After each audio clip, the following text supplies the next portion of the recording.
ऐश्वर्याच्या कळसस्थानी विराजमान असलेले श्री संत जगद्गुरु तुकाराम महाराज यांचा हा 4 चरणांचा अभंग आहे। या अभंगाचा सरळ अर्थ सांगण्याचा प्रयत्न केला तर तुकाराम महाराज म्हणतात, देवा तुझं रूप खूप गोड आहे, आम्हाला तुझं रूप खूप आवडतं। पाहतालोचन सुखावले, आता मात्र देवा तू असाच आमच्या डोळ्यासमोर उभा राहावा आणि मी तुला पाहत राहावं। आता दृष्टीपुढे येसाची तुर आहे, जो मी तुझं पाहे पांडुरंगा। एखाद्या देवाला पाहिलं की मन समाधानी होतं आणि त्याला पाहण्याची सवय लागली की मग आमचं मन देवा कुठं थांबती नाही आणि तुझ्याला जाती नाही। लाचावले मन लागलीसे गोडी, ते जीवन सोडी ऐसे झाले। आमचं मन देवा तुझ्या दर्शनासाठी लाचावलंय, आता काहीही कर ते तुझ्याशिवाय राहू शकत नाही।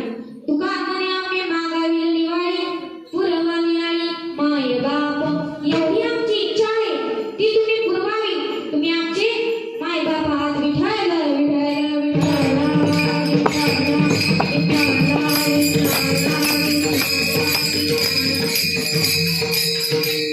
अशा अभंगाचा सरळ अर्थ सांगण्याचा प्रयत्न केला।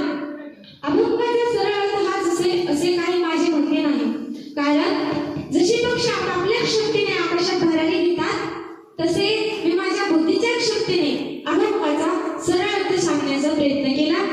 कीर्तनाला सुरुवात करण्यापूर्वी अल्पसा पर्याय द्यायचा तो म्हणजे असा की आषाढी वारीनिमित्त श्री जगमित्र नागाव विद्यालय श्री क्षेत्र परळी वैजनाथ या ठिकाणी सर्व गुरुजनांकडून मला ही कीर्तनाची संधी मिळाली आहे।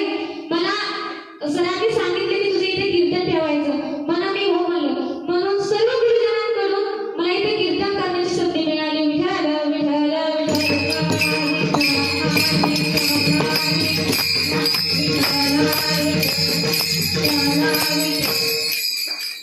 सर्व गुरुजनांच्या चरणावरती दंडवत घेते आणि जशी घडेल तशी मी कीर्तनाला सुरुवात करते।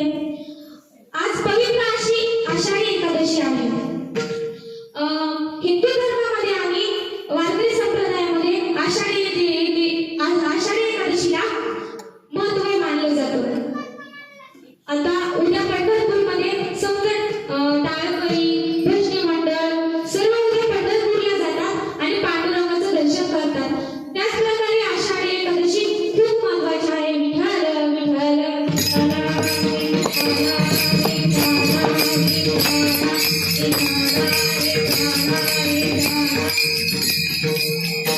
शास्त्रामध्ये असं वर्णन केलं आहे की पांडुरंगाच्या 24 एकादशीचा उपवास धरावा लागतो। किती?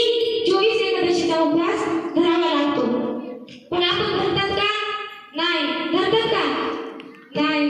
मग संतांनी त्याच्यातही उपाय काढला, कमीत कमी 12 तरी धरले पाहिजे। किती? धरतात का?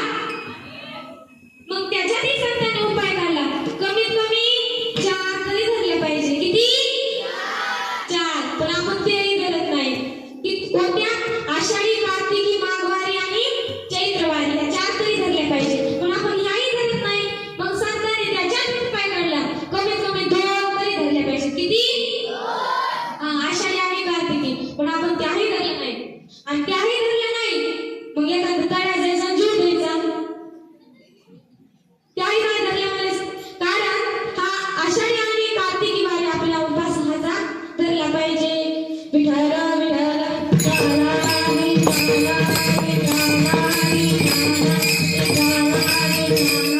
हे मी नाही सांगितलं, पण देवाने संतांनी सांगितलं। आषाढी कार्तिकी विसरू नका माझा, सांगत असे गुज पांडुरंग विठ्ठल विठ्ठल।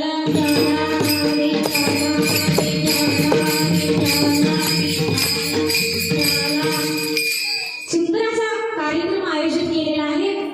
या अभंगात तुकाराम महाराज देवाच्या सगुण रूपाचं अत्यंत सुंदर लावण्य कोमल अशा प्रकारे सगुण रूपाचं वर्णन करतात।